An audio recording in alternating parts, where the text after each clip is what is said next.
Bismillahirrahmanirrahim. Today our topic is show that R pictorial multiplied by nCr is equal to nPr.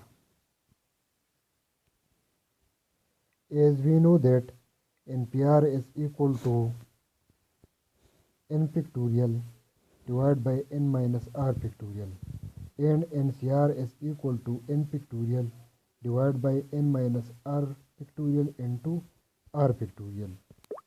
Now consider nCr is equal to n pictorial multiplied divided by n minus r pictorial into r pictorial.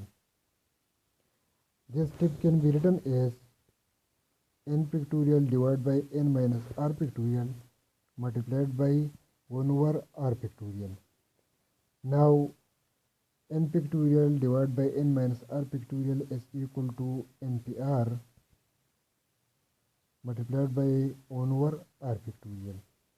Now this which implies that nCr is equal to nPr divided by r pictorial. This can be written as r pictorial multiplied by nCr is equal to nPr, or nCr less or equal to nPr.